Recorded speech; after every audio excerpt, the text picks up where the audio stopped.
आपल्यापैकी अनेक लोकांना पैसे उसने घेण्याची किंवा उसने देण्याची सवय असते आणि या व्यवहारांमध्ये कुठल्याही प्रकारे गैर नाही. कारण अनेक लोकांना अनेक प्रकारे पैशाची गरज असते आणि ही पैशाची गरज आपण आपल्याकडचे जे ओळखीचे लोक आहेत, ओळखीची मित्रमंडळी आहेत, शेजारी पाजारी आहेत, यांच्याकडून बऱ्याच वेळेला अशा प्रकारे उसने पैसे घेऊन आपण गरज भागवत असतो. काही काळानंतर आपण त्यांचे पैसे परत करत असतो आणि अशा प्रकारे आपलं जे नातेसंबंध आहेत हे चांगल्या प्रकारे ठेवत असतो. परंतु जर का आपण पैशाचे व्यवहार व्यवस्थित केले नाहीत, नीट केले नाहीत किंवा एखाद्याकडून घेतलेले पैसे त्याला वेळेत परत दिले नाहीत, तर एकतर त्या कुटुंबासोबत किंवा त्या व्यक्तीसोबत असणारं आपलं नातं संपुष्टात येतं किंवा पुढच्या वेळेला ज्यावेळेला आपण अशा व्यक्तीकडून पैशाची अपेक्षा करतो, त्यावेळेला ती व्यक्ती आपल्याला जवळसुद्धा उभं करत नाहीत. ही देखील तितकीच वस्तुस्थिती आहे. आता हे सांगण्यामागचं कारण असं आहे, की आजची जी सत्य घटना आहे, क्राईम स्टोरी आहे, या घटनेमध्ये अशाच प्रकारे पैसे उसने घेण्याच्या कारणावरून किंवा पैशाची परतफेड न केल्यामुळे अत्यंत भयानक अशी घटना घडलेली आहे. एका व्यक्तीला तिचा जीव गमवावा लागलेला आहे. नमस्कार, कारनामा मराठी क्राईम स्टोरीमध्ये मी वैभव आपलं सगळ्यांचं स्वागत करतो. पैशाचे व्यवहार किती जपून करावेत, याला कुठल्याही प्रकारे मर्यादा नाही आहे आणि हे व्यवहार करताना निश्चितपणाने काय काळजी घ्यायला पाहिजे हे या घटनेमधून आपण समजून घेणार आहोत. ही घटना बघण्यासाठी आपल्याला जायचं आहे पुण्यामध्ये. पुण्यामधला येरवडा म्हणजेच आपला जो मध्यवर्ती कारागृह आहे, हा भाग आहे. या भागामध्ये एक आय टी कंपनी आहे. या आय टी कंपनीमध्ये एक शुभदा कोदारे नावाची एक महिला काम करते. तिचं वय वर्ष आहे 28 आणि ती अविवाहित आहे. ती कात्रज या भागामध्ये राहते. त्याचबरोबर तिचा एक सहकारी आहे, त्याचं नाव आहे कृष्णा कनोजा किंवा कृष्णा कनोजिया असं काही ठिकाणी याच्या नावाचा उल्लेख आहे. याचं देखील वय वर्ष आहे 28 आणि हा देखील पुण्यामधल्या शिवाजीनगर या भागामध्ये राहत आहे. दोघेही एका आय टी कंपनीमध्ये काम करतायत. अकाउंट्स डिपार्टमेंटमध्ये या दोघांचं काम चालू आहे. दोघांनाही व्यवस्थित पगार आहे. सगळ्या गोष्टी ठीकठाकपणे चालू आहेत. साधारणपणे 2022 या सालापासून दोघांची एकमेकांची ओळख तयार झालेली आहे आणि मग या ओळखीतूनच प्रेम संबंध म्हणता येणार नाहीत, परंतु आर्थिक संबंध बाकी या दोघांमध्ये तयार झालेले आहेत. शुभदाचे वडील तिच्या मूळ गावी राहतात.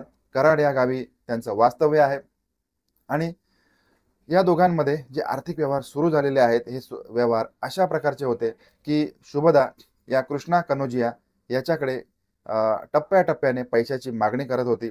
25,000 रुपये, कधी 50,000 रुपये आणि आजपर्यंत या व्यक्तीने किंवा या शुभदाने या कृष्णाकडून साधारणपणे 4 लाखाची रक्कम आपल्याकडे वळती करून घेतलेली आहे. इतकी मोठी रक्कम वळती करून घेण्यामागचं कारण ती त्याला सांगत होती की तिचे जे गावी राहणारे वडील आहेत यांना डायबिटीज किंवा तत्सम आजारांचा त्रास आहे आणि त्यांचं ऑपरेशन करायचं आहे आणि तिच्या वडिलांच्या या आजारपणासाठी ती या कृष्णाकडून वेळोवेळी ही रक्कम तिच्याकडे वळते करून घेत होती आणि हा कृष्णा देखील तिचा एक कलिग म्हणून किंवा एक सहकारी म्हणून ती जी रक्कम आहे हा कायमस्वरूपी देत होता. तिला जी मागणी होती तिच्या पैशाचा पुरवठा हा तिला वारंवार करत होता.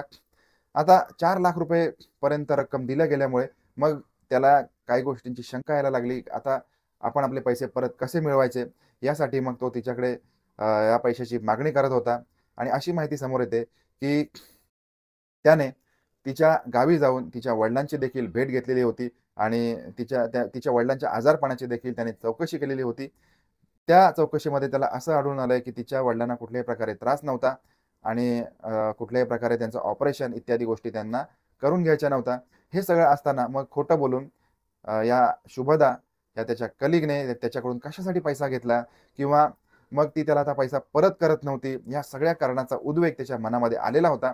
या कारणामुळे मग एके दिवशी संध्याकाळी त्यांच्या ऑफिसच्या पार्किंगमध्ये दोघांमध्ये शाब्दिक बाचाबाच सुरू झालेली आहे आणि या बाचाबाचीचं रूपांतर मग मोठ्या भांडणामध्ये सुरू झालंय.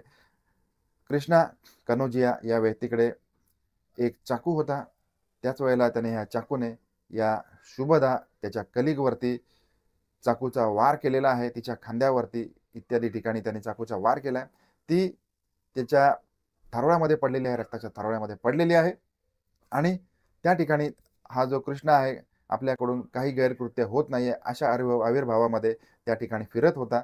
आता इतर जे लोक आहेत यांनी तिला नजीकच्या एका हॉस्पिटलमध्ये दाखल केले, परंतु अशी माहिती समोर येते की शुभदा ही लो शुगरची पेशंट असल्यामुळे तिचा जो रक्तस्राव आहे हा थांबत नव्हता आणि याच कारणामुळे अति रक्तस्राव झाल्यामुळे मग कार्डियक अरेस्ट होऊन या शुभदाचा त्या ठिकाणी मृत्यू झालाय. लोकांनी कृष्णा कनोजिया या व्यक्तीला पोलिसांच्या ताब्यामध्ये दाखल केलेला आहे.